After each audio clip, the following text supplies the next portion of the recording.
And we are live here on the Moonpiece Podcast channel, where today we are reviewing Chapter 314 of Blue Lock, titled Core Part Uno. Welcome back. If this is your first time here on the Moonpiece Podcast channel, consider subscribing. I am one of three co-hosts here, where we have our normally scheduled podcast episode that comes out every 2 weeks. The most recent episode just came out last week. So if you guys want to check that out, check out our channel. Like the video if you like Blue Lock content. I do these weekly. We have a bunch of other great content here on the channel. But speaking of content, I just have to quickly make sure that my content is currently working correctly on YouTube. So, boom. Probably an ad's going to play, and then I have to wait for the ad to stop. It's weird having to... No skipping the ad. Let's just make sure. All right, perfect. Everything is up and running then. So again, guys, we are doing Blue Lock Chapter 314. I have not received any spoilers of this, but I do hear that it is a short chapter, so we'll see what happens there. Last we left off, we were looking at Blue Lock do a little counterattack against Nigeria. And it looked like Rin went for a goal, like the striker that he is, but he missed, or actually it got blocked by Nigeria's star player, Onagi. So we know that at the end of the last chapter, Isagi had just put himself in a prime position to retrieve the ball. But is he going to get it? Well, let's read the chapter and see what happens. So starting off, we are seeing Aiku with his metavision going on. It's just like our simulation. The Nigerian players are leveraging their physical abilities to make and receive outrageous passes, and then finishing by passing to their ace striker to score goals. It is a single endpoint system.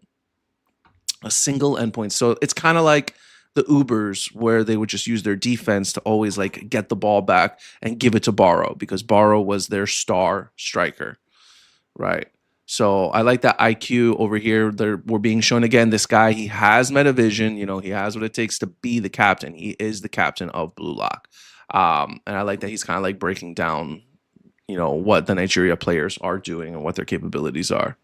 So we hear IQ go second ball. As for us, we have an egoist system that can score from anywhere. We're different types, but we both play hyper offense soccer. Yeah, it's just as we imagined. All right, so it looks like everything's going according to their calculations. And it looks like Nigeria's got the ball again. A clash of offense versus offense. And it looks like the guy with the crazy eyes is got the ball over Rin. He's like, I made a nice clear. Good one, Obo. Time for a rapid counter, says their version of Yukimiya over here. Who, apparently he's the captain, Kuso, a defensive midfielder. Right, that's a D. And then it looks like Obo is their center back. All right. And then we have Yoichi Isagi coming right in front of Nigeria's captain. And the captain's like, oh my God, he responded so fast. He came to crush me with the high press. You're good. Right. And then here comes Rio too. Looks like he also responded, also thought the same thing that Isagi did. And the captain again is like, these guys, they're so good. And Rio's coming in talking high. He's like, yeah, it's time to hunt. And Asagi's joining in. He's like, yeah, let's go. I'm hungry. I want that ball. Pause. Right? So let's see what happens. These guys moved in like ruthlessly efficient predators. Right? And here comes Onazi from the back saying, Kuso, pass it to me. He's wide open. Right? So he's like, I'm here. You don't think anybody's going to see that, bro? And then the guy, Kuso is like, nice backup, Onazi, as he kicks the ball behind him. But here comes Karasu. So ordinary. Come on, bro. Karasu could see that from a mile away. It's like you have to think that when you're versing a team that's so centered around Onazi and you're already seeing that this guy can be absolutely everywhere, like he's putting himself in prime positions, someone like Karasu, known as the assassin, he's going to be there to pick up those scraps. He's going to be there to be that guy, to be the number one assassin and, take these kinds of shots away from the team, right? So I'm glad it was him. I'm glad if it was Ren, he'd be like, oh, it's so lukewarm, bro. So lukewarm. But boom, here we have Karasu, the defensive midfielder of Blue Lock. Your plan's too obvious, dumbass. And Onazi's like, whoopsies. Kuso's thinking to himself, our coordination was suddenly rendered ineffective. In just 2 minutes, Blue Lock has already, damn, they already saw through us. Well, I wonder if they got a different strategy, a little different formation. Blue Lock has already started adapting to us, as Blue Lock now has the ball and they're going for the counter. It looks like Hiyori's moving into play. Karasu still has the ball, right? Here they come. Cover blue hair. Look out for another cross. Karasu saying, sorry, I'm a real bully, as Karasu dashes the ball across the field to receive. At the end is our boy Chigiri Hiyoma. Time to charge up the line. What? The other side, as you see Chigiri hit the dash, and this man starts zooming down the field like he's the Flash. Yo, what's up, Leo? Nigeria, you want Nigeria? That's all right. They could win, who knows? But Chigiri dashes down the right side as he's the right wing back of Blue Lock. I like that they keep reminding us of the positions and stuff. This time, rather than charging up the middle, he's racing up the side. Watch for a cross. Well, we'll see, right? And then we have this guy who's trying to get in front of Chigiri, but he's like too slow, dipshit. No, what is that? No decel cross? I don't even know. Decel? I don't know what that means. A no decel cross as Chigiri whips the ball all the way around everybody. Looks like it's, even the Kuso saying it's coming to Rin Itoshi, right? No, wait, psych. Oh, no, So Asagi's like, it's mine. But then here we have somebody coming up right in front of Asagi saying, nope. I'm gonna assume it's Onazi, right? But what if it's someone from Blue Lock? What if it's someone from Blue Lock? And even here at this point, they're still trying to devour each other, right? The title's called Core, right? So what does Core mean? The core of being on a team, the core of Blue Lock and what Blue Lock stands for? Are they even at this point still trying to devour each other? Tough call. But I think it's a really annoying place to end the chapter. I'm not going to lie. Like, if you guys just ended it with Asagi saying it's mine, you didn't need to add the nope part that really like adds to the cliffhanger of this ending. Yo, knowledge is power. What's up? Welcome to the chat, bro. And Riasat, yes, Danny LeBeau. God, never forget. The cliffhanger of an ending is a little annoying. They didn't need to add that nope to the side. I'm gonna assume it's Onazi, right? Because it wouldn't mean anything. There wouldn't need to be a cliffhanger ending if it wasn't something dramatic. Like, it's not going to be some background character of Nigeria's team number 4.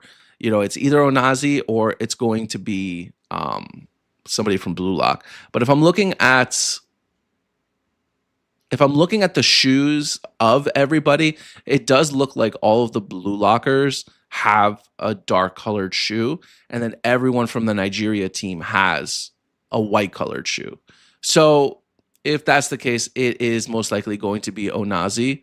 And yeah, so if it's Onazi, it looks like we're going to get the first 1v1 of the match between Isagi Yoichi versus Onazi from Nigeria. So let's see how these two match up. It's certainly not going to be the last time that these two 1v1 during this game. But I'm glad it's happening now during the second chapter of the game. Let's see how these two stack up against each other. Asagi's getting this pass right now. Hiyori's right next to him. Rin's on the other side of him.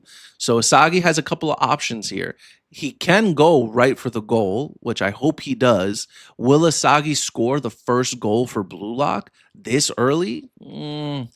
Especially up against Onazi, the star player of Nigeria, 1v1ing him? It's hard to say. It's hard to say. Unless maybe Asagi like forfeits his chance for a goal and maybe somehow passes it to one of his other teammates and then that person passes it back to Asagi. Either way, Asagi getting a goal here is not going to be the easiest thing.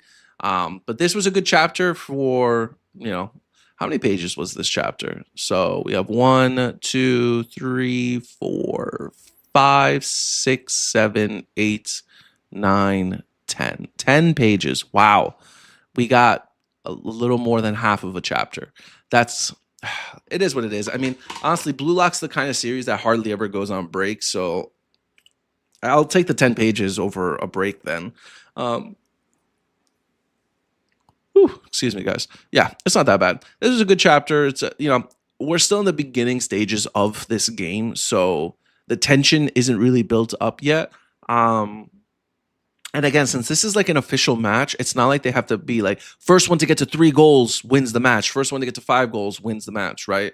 Like there is going to be like a time limit and everything. So the tension isn't going to be there until at least the second half of the game, which I can imagine Blue Lock will be losing going into the second match of the game. So I can imagine Asagi getting snuffed out here by Onazi. They counter and they score. And Nigeria is the first one to score in this game, right? But what this chapter did show us is that they were already starting to adapt to Nigeria's play style and what their team strategy is. But that being said, like, I can't imagine that a team that's making it to the World Cup doesn't have like some sort of like backup plan or like another strategy that they can use, right?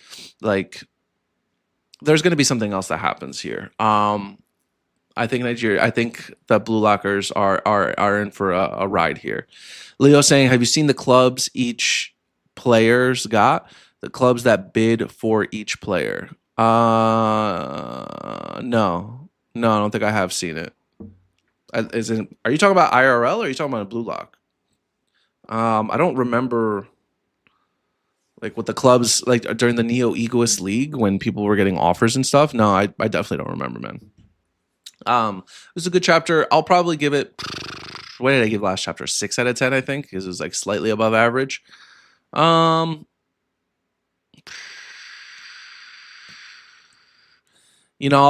still kind of want to give it a 6 out of 10. Everything looks good.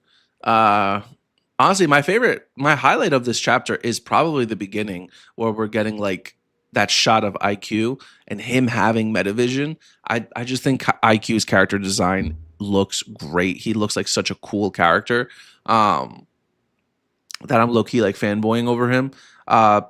So yeah, I'll probably still give it a 6 out of 10. Again, like we're still like building up this game.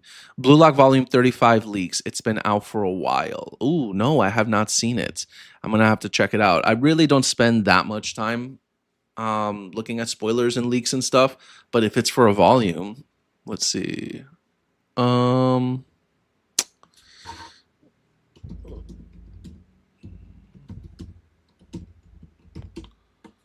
Lock Volume 35 bonus leaks. Premier League net worth.